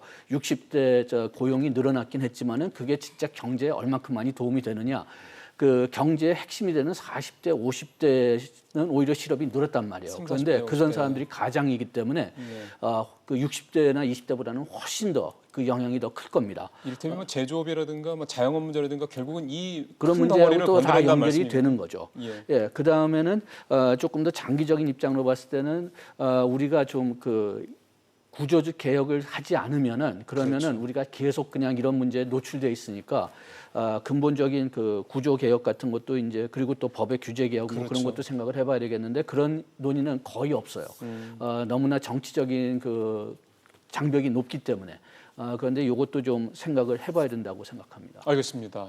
박 교수님 마지막으로 어떻게 지금 박 교수님한테는 한 말씀 더 여쭤보고 싶은 게 사실 지소미아 종료 이후에 또 한일 간의 갈등 문제가 미중 무역 갈등과 또 별개로 우리한테 또 새로운 압박의 어떤 큰 강도 높은 압박으로 다가오고 있기 때문에 이런 부분까지 조금 더 감안해서 한 말씀 듣겠습니다. 일단 지소미아 포기 때문에 지금 한일 갈등 관계가 이제 다시 경색 국면으로 갖게 된 그런 상황이거든요. 그렇다면 누가 양보를 해야 되는데 일본은 지난번에 우리 수출 시행령 개정을 하면서 CP 기업을 통한 특별 일반 포괄 허가라는 걸로 해서 옛날처럼 똑같이 이렇게 룸을 열어놨잖아요. 그렇죠. 그래서 이제 뭔가를 보였는데 갑자기 지소미아 포기가 나오는 바람에 아주 진짜 unexpectedly 그런 바람에 지금 다 경력이 되는 상황인데 지금도 아직도 일본에서는 우리 맞바꾸자 지소미아 포기하고 그 다음에 뭐 하자라는 그거는 있어요. 그래서 이제 내일이 바로 이제 그 시점인데 오늘은 너무 늦은 것 같고 이런 측면에서 보면 한일 관계는 조금 더 경색 관계가 오래 지속될 것 같고 그게 우리 경제나 그게 이제 그 다음에 이제 그렇다면 지금 한국은 어떻게 해야 되느냐 지금 이게 이런 상황에 대해서 지표가 수출 벌써 9개월째 마이너스 상황이죠. 고정자산 투자 또 계속 감소하고 있죠. 소비가 계속 받쳐주다가 소비 자체도 요새 흔들거리고 있죠. 남아있는 게 유일하게 정부 지출인데 정부 재정 가지고도 이제까지 우리가 정부 지출을 할 수 있었던 이유는 독일과 마찬가지로 재정이 튼튼했단 말이죠. 이거 하나 믿고 이제까지 했는데 그동안 우리가 이번 최근 3년 동안 재정이 한 113조가 늘어난 이런 상황이에요. 그러니까 이게 언젠가 모르면 GDP 대비 정부 부채 규모가 엄청 커지는 이런 상황이 온 건데 이것도 이제는 한계에 올 가능성이 있으니 우리가 쓸 수 있는 수단은 이제 거의 없어진 이런 상황이 앞으로 올 겁니다. 그렇다면 어떻게 해야 되냐? 그렇다면 미시로 들어가야죠. 아까 그렇죠. 얘기한 구조개혁이라든지 아니면 통상 체제관리, 대외 리스크 관리를 위한 체제관리 이런 시스템으로 거시경제 측면에서 가는 방법이 유일하게 우리가 쓸 수 있는 방법이 아닌가 이런 결국은 생각이 듭니다. 대외적인 리스크, 변수 이런 것들은 우리가 핸들링할 수가 없는 거니 이런 상황에서 우리가 할 수 있는 가장 적절하고 합리적인 거는 우리가 할 수 있는 내부적인 문제들 이런 부분들을 확실하게 좀 매조지하는 게 필요하다라는 말씀으로 좀 세 분 말씀을 좀 종합적으로 이해를 좀 할 수가 있겠습니다. 알겠습니다. 뭐 결국 이제 정부가 상당히 해야 될 역할이 더 여전히 계속 커지고 있다는 부분도 또 새삼스럽게 또 깨닫게 됐네요. 자, 오늘 세 분과 말씀 나눠봤습니다. 광노선 교수님, 최영호 고문님, 그다음에 양준석 교수님과 말씀 나눠봤습니다. 말씀 고맙습니다. 잘 들었습니다.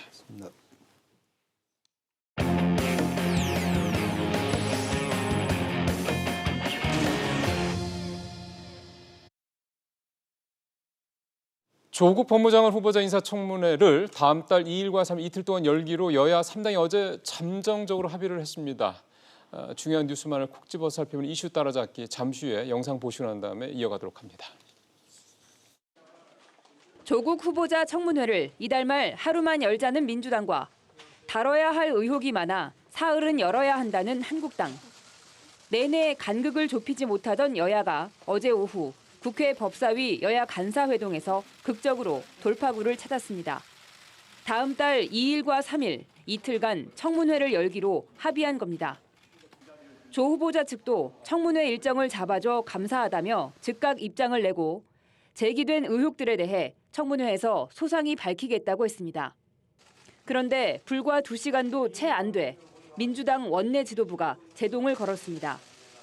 국회가 인사청문을 마쳐야 하는 법정 시한이 9월 2일인데 3일까지 청문회가 잡힌 게 문제란 겁니다. 최종 결정은 오늘 아침 원내 지도부 회의에서 내려질 것으로 보입니다. 조금 제가 더 생각해 볼게요. 제가 설정하고 있는 원칙이 있었던 거니까 제가 최대한 유연해질 수 있는 건지 아니면 원칙을 지켜야 되는 건지 좀 고통스럽네요. 한국당이 즉각 반발하고 나선 가운데 민주당이 오늘 합의 번복 결정을 내릴 경우 조국 후보자 청문 정국은 다시 안개 속으로 빠져들 것으로 보입니다. 예, 오늘은 김수민 시사평론가와 함께 얘기 나눠봅니다. 어서 오십시오, 평론가님. 네, 반갑습니다. 예, 지금 리포트에서도 봤습니다만 어렵게 날짜를 잡았는데 야당도 아니고 여당 지도부에서 아니다. 네. 그래서 오늘 오전 중에 뭐 아직 결과가 들리지는 않습니다만 오늘 오전 중에 다시 결정을 하겠다 이렇게 얘기가 됐는데 네. 좀 잘 이해가 안 가세요? 지도부가 이거를 받아들이지 못했다는 이유를 어떻게 이해를 하면 됩니까? 그러게 말입니다. 이게 좀 비슷한 것이 지난번에 이제 여야 합의를 했는데 나경원 원내대표 주도로 해서 자유한국당 내에서 또 뭐 총회에서 기각되는 그런 일이 그랬었죠. 벌어지지 않았습니까? 근데 이번에도 이제 원내대표도 아니고 사실 원내대표는 자기가 갖고 있는 권력이 있기 때문에 협상을 하는 과정에서 자율성을 발휘했다가 당에 돌아가서 깨지는 그게 뭐 나경원 원내대표하고 김관영 바른미래당 전 원내대표가 다 경험했던 건데 예. 근데 이번에는 법사위 간사회의에서 일단 결정이 난 것이거든요. 그러면 간사 정도면은 당에서 어느 정도 글쎄요.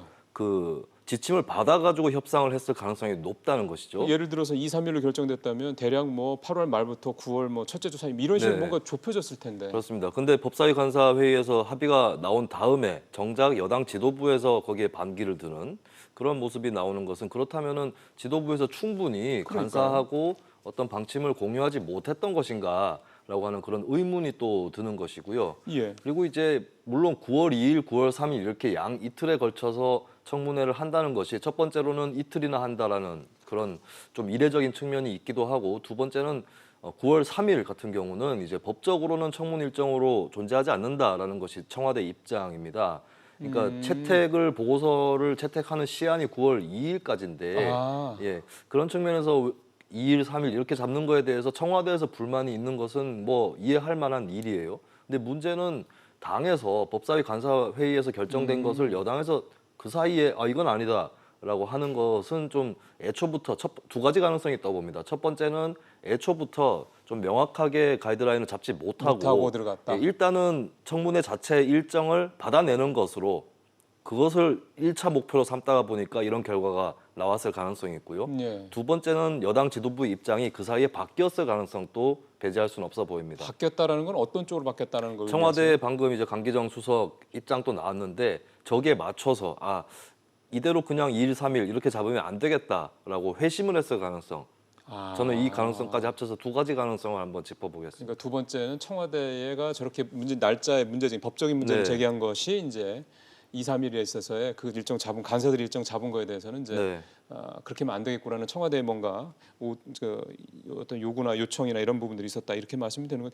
그럼 이게 이제 잘못하면은 언뜻 생각을 하면은 네. 물론 이제 법적인 일정 이런 것도 물론 뭐 가볍게 넘어갈 수 있는 부분은 아니겠습니다만 국민들 입장에서 봤을 때는 그러면 정부나 더불어민주당이나 청와대는 인사청문회를 별로 할 뜻이 없다라는 거야. 뭐야? 왜냐하면 네. 이 어떤 협의라는 거는 이쪽 입장도 좀 들어줘야 되는 거지 않습니까? 네. 이렇게 되면 이렇게 강경으로 한다면은 인사청문회에 대한 의지가 약한 게 아니라 이런 또 해석도 할 수 있지 않을까 예, 싶어서. 근데 이제 청와대 판단이 일리가 있는 부분은 9월 3일이란 날짜는 애초부터 얘기가 잘 안 됐습니다. 그러니까 예측을 할 때도 9월 2일 전에는 끝을 내야 된다라는 것이 우리 언론에서도 그렇고 다 예측을 했던 바거든요. 그런 측면에서 3일을 거르는 부분은 뭐 타당성이 있다고 볼 수 있는데 문제는 이제 민주당에서 얼마나 제대로 조율을 해서 들어갔는지 이 부분이 일단 오히려. 결과적으로 이런 혼선이 나오는 것은 책임을 져야 될 부분이 될 것 같고요. 예. 그리고 민주당 입장에서는 청문회를 뭐 기피할 이유는 없다고 봅니다. 기피하는 것이 그러니까요. 예. 억지로 볼 수 있고 오히려 지금까지는 자유한국당이야말로 청문회를 하고 싶지 않은 게 아니냐 이런 의혹들이 있었고 또 거기에 꽤 설득력이 실려 있기도 했었거든요. 예. 그래서 민주당 입장에서는 뭐 청문회 자체를 기피한다고 볼 수는 없겠고 향후의 어떤 결정 과정이라든지 당내 결정부터 시작해서 야당과의 협상 과정 이런 것들을 다들 본다면은 글쎄요 뭐 민주당의 의지는 또 나타나지 않을까 그렇게 전망이 됩니다. 근데 오늘 오전에서 저 간사회의에서 나온 결론을 뒤집으면 또 일정 가지고 또 입씨름이 또 벌어질 수 있겠군요. 네, 그리고 뒤집더라도 빨리 대안을 제시를 해야겠죠. 그렇죠, 뭐 그렇죠. 9월 1일, 2일에 하자라든지 그런 식으로. 예. 아니면 정 안 되면 자유한국당에서 주장했었던 3일 청문회를 받든지 그렇게 해서 대신 날짜는 땡기고. 그렇습니다. 뭐 여러 가지 방안들을 열어놔야 될 것 같습니다. 예, 이게 오늘 오전 넘어가고 오후로 넘어가기 시작하고 하면은 좀 그런 식으로 약간 역풍이 불 수 있지 않겠냐는 좀 생각도 좀 네. 들어서요. 조국 후보자 관련 논란 하나만 좀 더 보겠습니다. 어제 부산대 의전원에서 조국 후보자 딸의 장학금 의혹과 관련해서 절차상 문제가 없다 입장을 내놓았어요. 근데 뭐 재학생들 같은 경우는 뭐 좀 아니다라는 얘기도 좀 있고 그래서 사실 논란이 종식된 건지 논란이 이게 더 확대되는 건지 하여간 이런 부분에 대한 부분 한번 짚어봐야 될 것 같습니다. 어떻게 보셨습니까? 네, 처음에 부산대에서 내놨던 설명하고 좀 다른 얘기가 나왔습니다. 처음에 것은 착오였다라는 건데 외부 장학금은 이제 지정이 되는 받는 사람이 지정이 돼서 학교로 전달되는 것이고 이제 절차상으로는 뭐 그렇게 주는 것이 문제가 없다라고 얘기를 한 것이고 처음에는 이제 최종 성적이라든지 이런 부분에 대해서 설명을 했던 것이 좀 다르다. 우리가 착오가 있었다라고 하는 그런 얘기가 되겠습니다. 근데 문제는 이제 글쎄요. 이 한 가지 좀 변수가 남아 있는 것인데 이 2013년부터 장학금에 대한 학칙이 있었다라고 설명을 했고 실제로 이제 2013년 그 문서인 건 맞는 것 같은데 이 문서의 최종 수정일이 또 8월이라면서요? 올해 8월로 돼 네. 있었어요. 물론 그렇다고 해서 올해 8월에 뭔가를 조작했다 뭐 이렇게 몰아붙여서는 안 되겠지만 8월에 수정된 것은 무엇인지 이 부분에 대해서는 마지막으로 설명을 하는 것이 깔끔하게 이 의혹을 털고 나갈 수 있는 그런 부산대 측의 설명이 될 것 같습니다. 예, 물론 뭐 부산대가 이 문제에 대해서 뭐 그렇게까지 할 수 있을지는 모르겠습니다만 사실은 이게 절차상의 문제라는 부분, 그러니까 절차상으로는 법적으로, 그러니까 소위 말하는 법적으로는 네. 문제가 없다라는 설명, 조국 후보자도 그런 얘기를 처음 초창기 때 했었는데 그것 때문에 사실은 이제 국민 정서에 좀 걸맞지 않는 답변이 네. 이런 논란이 더 커졌던 거 아니겠습니까? 20대들이 지금 뭐 촛불 집회도 하고 하는 그런 것도 사실 그런 이유들 때문이라는 것도 있고 어쨌든 그러니까 의혹을 해소하려고 나온 설명들이 오히려 말씀하신 대로 의혹을 좀 종식시키는 게 아니라 확대시킨다면 사실은 안 하면 못한 꼴이 되지 않겠냐 이런 지적들도 좀 피할 수가 없을 것 같은데요. 자, 이런 상황에서 조국 후보자는 이제 재산비례 벌금제, 뭐 과거에도 있었던 네. 나왔었던 그런 뭐 그때도 논란이 있었다고 하는데 이런 거를 도입하겠다고 발표를 하면서 흔한 말로 이제 정면 돌파하는 의지를 재차 확인했다. 네. 이렇게 이제 기사들이 나오고 있단 말이에요. 네. 자, 이 부분을 이제 김평론가에서는 어떻게 보시는지요? 정책 검증 문제로 돌파하기는 대단히 어려워 보이긴 합니다. 그리고 사실 이 정책에 발표된 부분들 중에서도 진보적인 법학자라든지 시민운동가들이 별로 진보적이지 않다. 그리고 이제 일정 대목에서는 어떤 그 정신질환자를 잠재적 범죄자로 분류해 놓은 그런 태도가 보인다라는 비판이 또 나오고 있고요. 그렇더라고요. 사실 이런 정책 공방을 발표하는 것도 의미가 있고 또 반박하는 쪽에서도 의미가 있는 것인데 문제는 지금 현재 조국 후보자를 둘러싸고 있는 논란, 의혹 이런 것들이 가지수도 좀 많은 편이고 의혹의 크기도 좀 큰 편이라서 정책 발표를 하는 것이 이 난국을 돌파하는데 직접 도움이 되지는 않을 것 같습니다. 그래서 조국 후보자 측 입장에서도 이걸로 난국을 돌파하겠다 이렇게 생각하기보다는 이런 난국 속에서도 해야 될 일은 해야 되지 않겠느냐. 오히려? 예, 그렇게 마음가짐을 먹는 것이 맞는 것 같고요. 예. 그리고 언론도 여러 가지 의혹을 보도를 하는 동시에 또 이 정책 내용에 대한 그렇죠. 검증 이런 예. 것도 같이 해줘야 된다라고 하는 건데 문제는 제가 굉장히 원론적으로 이상적인 얘기를 하고 있지만 사람들의 머릿속에는 여러 가지 것들을 넣어서 이 일을 진행하기는 대단히 어렵거든요. 예. 그래서 일단은 이 정책 문제를 가지고 이것을 주된 의제로 가지고 가면서 의혹들에 너무 이렇게 지나치게 파묻혀 있는 이 난국을 돌파하기는 객관적으로는 쉽지 않을 것이다, 어려울 것이다라고 봅니다. 그럼 이제 정리를 하면은 지금 조 후보자 측 입장은 어차피 그런 불거진 의혹들은 청문회가 열리면 그 자리에서 네. 공식적으로 해소를 하고 그 사이에 지금 청문회가 계속 지연되면서 하는 이 시간 동안에는 뭔가 말씀하신 대로 정책적인 어떤 이런 부분을 계속해서 이렇게 내놓으면서 뭔가 청문회에 있어서의 어떤 그런 부분, 그러니까 내가 후보자로서 충분한 능력을 갖고 있다는 걸 보여주는 식으로 가겠다, 투트랙으로 가겠다. 네, 그렇게 가야 될 텐데 근데 지금 예. 문제는 청문회 일정이 뒤로 미루면서 마냥 청문회 때 다 답변들이 겠다 이런 말이 통할 상황은 또 아니라는 것이고요. 그리고 오늘 당장에 검찰에서 동시다발로 압수수색을 실시를 하기 시작했습니다. 네, 뭐 서울대, 부산대, 단국대 관련 학교는 물론이고 예, 운동학원 또 해당 그 의혹의 사모펀드 이런 부분들이 또 수색에 들어간 상황이라서 조국 후보자가 앞으로 정책 발표를 한다고 해서 그것이 좀 도드라질 수 있는 가능성도 같이 묻힌 거 아니냐. 일단 지금 제기되고 있는 의혹들부터 터는 것이 조국 후보자 측이라든지 검찰 측이라든지 언론이라든지 이쪽에 다 중요한 우선 과제로 그렇게 설정이 된 것 같습니다.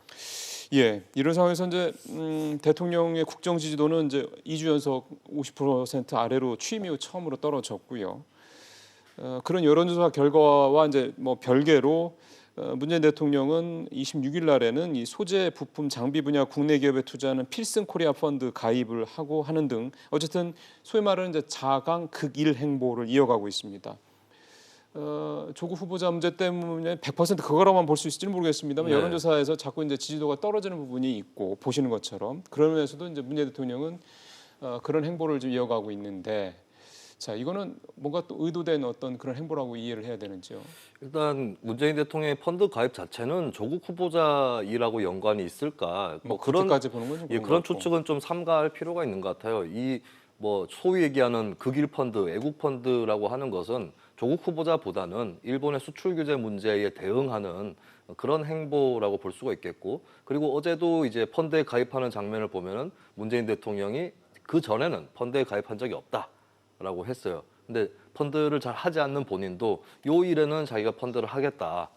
그리고 이제 국민들도 좀 이런 일에 투자를 해달라. 뭐 이렇게 신호를 보낸 거라고 볼 수가 있겠죠. 근데 한 가지 이제 좀 유념해야 될 것은 정부에서 이 수출 규제에 대응한 국고를 써가면서 하는 정책들이 있는데 일부 시민단체에서는 지금 대통령이 이런 행보에 나서는 것이 금융 쪽이라든지 국민들한테 조금 비용이라든가 투자를 떠미루는 그런 인상을 보여줄 수 있다라는 거기 때문에 그러니까 문재인 대통령이 중요한 것은 이 펀드 가입 자체는 잘못된 것이 아닐지라도 앞으로 정부 정책을 통해서 어떻게 수출 규제에 대응하는지 이 부분을 더 명확하게 보여주는 것이 바람직하다고 봅니다. 알겠습니다. 연동형 비례대표제를 골자로 선거법 개정안이 이제 소위 통과해서 전체회로 넘어갔잖아요. 네. 근데 또 한국당은 또 이제 시간 벌기를 위해서 안건 조정위원회를 신청을 했다. 뭐 이런 얘기도 좀 나오고 있어서 뭔가 좀 이게 다시 또 제2의 패스트트랙 뭐 이런 식으로 또 가는 게 아니냐 이런 우려도 네. 좀 나오고 있고요. 선거법 개정 관련해서는 이게 좀 통과가 돼야 된다라고 생각하는 사람들도 좀 많이 있는 것 같아서 이 부분은 좀 어떻게 네. 이해를 하면 좋을까요? 자유한국당한테 그다지 유리한 상황은 아닌 것이 예. 안건조정위원회를 통해서 시간을 끌겠다라고 하는 것이 자유한국당의 전략이죠. 그런데 안건조정위원회는 6명의 위원으로 구성이 되는데 네. 제1당에게 3명의 위원이 할당이 되고요. 그리고 이제 제2교섭단체, 제2당에게 2명이 할당이 되고 그다음에 비교섭단체라든지 제3교섭단체부터 1명 이렇게 되는데 그래서 바른미래당이 1명이군요. 예, 현실적으로 꼭 바른미래당이어야 될 이유는 없지만 현실적으로는 더불어민주당 3명, 자유한국당 2명, 바른미래당 1명 이렇게 구성될 가능성이 높습니다. 그렇다면 그냥 표결에 붙여버리면 바른미래당 쪽에서 특히 이제 김성식 의원이 또 들어와 있기 때문에 김성식 의원이 그 안건조정위원회 위원이 된다면 예. 4대 2로 선거법 개정안은 안건조정위원회를 통과하게 되는 것이죠. 그렇기 때문에 예. 과거에 19대 국회 같은 경우는 안건조정위원회를 구성하게 되면 당시 새누리당 3명, 더불어민주당 전신이죠. 새정치민주연합 3명 이렇게 구성이 되기 때문에 가부동수면은 사실 부결 아닙니까? 그래서 쉽게 표결을 붙일 수 없어서 안건조정위로 가면 양당이 합의하지 않는 이상은 그냥 90일을 끌어야 돼요. 근데 지금 현재 20대 국회의 상황은 그렇지 않다. 안건조정위로 가게 되면은 오히려 자유한국당이 불리해집니다. 불리해질 수 그래서 있다. 자유한국당이 안건조정위원회 구성 요청뿐만 아니라 명단, 그러니까 2명의 위원 명단을 내야 되는데 그 명단 제출을 안 밀어버리는 하고, 그런 전략을 펼 것으로 보이는 거고요. 근데 이 경우에도 사실 위원장이 직권으로 내가 자꾸 계속해서 위원 명단을 내달라고 했는데 자유한국당이 내놓지 않고 있기 때문에 정개특위 위원 가운데 2명을 내가 직권으로 지명해버리겠다 이렇게 나올 수도 있는 겁니다. 그것도 가능한 거고. 예, 가능합니다. 왜냐하면 그러면 되는 거네요? 완벽한 합의가 아니라 협의를 거쳐서 만드는 것이기 때문에 그래서 시간의 문제가 있을 뿐이지 자유한국당의 지원 전술이 과연 끝까지 먹힐 것이냐 이 부분은 굉장히 비관적이라고 볼 수 있죠. 예. 그래서 선거법이 개정이 되면 지금 시뮬레이션 결과를 보면은 확실히 더불어민주당이랑 자유한국당은 의석수가 줄고 많이 네. 줄더라고요. 2자리 이상 줄고 정의당이라든가 바른미래당이가 현재 네. 거기서 이제 국민의당으로 표시가 되어 있긴 합니다만 예전식으로 아마 가지고 기준으로 삼은 모양인데 그렇게 되면 많이 늘더군요. 근데 그 부분은 조금 주의를 기울일 필요가 있는 게 지난 총선 결과를 그냥 입력해가지고 뽑은 시뮬레이션인데 사실 제도가 달라지면 유권자나 정당의 심리라든지 행동 패턴도 좀 달라지게 돼 있습니다. 예. 그런 부분을 좀 감안을 하고 볼 필요는 있겠죠. 알겠습니다. 한 가지만 짧게 여쭤보겠습니다. 노태우 대통령의 아들이 5.18 묘지를 참배했다는 기사가 네. 나와서 그것도 좀 뭐 보는 시각에 따라서 늦었지만은 뭐 좋게 본다 또는 무슨 뒤늦게 와서 뭘 하는 일이냐 이렇게 하는 얘기도 있고 또 노 대통령 아들은 저렇게 하는데 전두환 대통령 아들은 왜 아무도 참 뭐 그런데 안 가냐 뭐 이런 식의 논란도 네. 좀 있는 것 같습니다. 긍정적인 부분, 부정적인 부분을 좀 나뉘어서 보면 긍정적인 부분은 역시나 전두환 전 대통령 측하고의 차이라고 볼 수가 있겠죠. 추징금도 노 전 대통령은 다 완납을 했고 그렇죠, 그렇죠. 근데 저렇게 또 아들을 보내가지고 보낸 것인지 아들이 그냥 간 것인지는 좀 불명확하지만 예. 사과는 했다라는 차이가 있고 그렇죠. 그 두 번째 좀 부정적인 측면은 왜 노태우 전 대통령 명의가 아닌가 이 부분은 좀 한계로 아들 명의로 갔기 그렇죠. 때문에 지적을 할 수밖에 없고 또 사과도 중요하지만 5.18의 진실을 아는 사람으로서 얘기하는 그런 증언이 더 중요하지 않는가. 이 부분도 좀 한계로 같이 지적을 해야 될 것 같습니다. 알겠습니다. 시간 관계상 좀 더 들었으면 좋겠는데 여기까지 해야 되겠네요. 오늘 말씀 잘 들었습니다. 네, 감사합니다. 예, 참 복잡하고 혼란한 상황이 계속되고 있습니다. 우리가 할 수 있는 게 사실 별로 많지 않기 때문에 어떤 솔루션, 즉 해법을 찾는 건 더더욱 어렵습니다. 그러다 보니까 더 불확실성이 커지고 뭔가 미래는 불투명해 보이고 더 걱정이 커질 수밖에 없는 일종의 악순환 고리가 좀 만들어져 가고 있는 게 어떻게 보면 이제 우리를 둘러싼 뭐 대외적인 경제뿐만이 아니라 외교 안보적인 상황인 것 같습니다. 우리가 할 수 있는 부분들이 분명히 있을 겁니다. 어떻게 보면 지금은 이렇게 시끄러운 우리가 어떻게 핸들링할 수 없고 우리가 조절할 수 없는 바깥 상황에 매몰되어 있는 것보다는 우리가 직접 할 수 있는 여러 가지 내부적인 우리의 고질적인 문제들 이런 문제들을 하나하나 세부적으로 해서 좀 해법을 찾아가는 게 오히려 지금 상황에서는 더 적절하고 효율적이고 합리적인 그런 우리가 해야 될 일이 아닌가 생각을 해봅니다. 직설 마치고요. 내일 뵙도록 하겠습니다. 고맙습니다.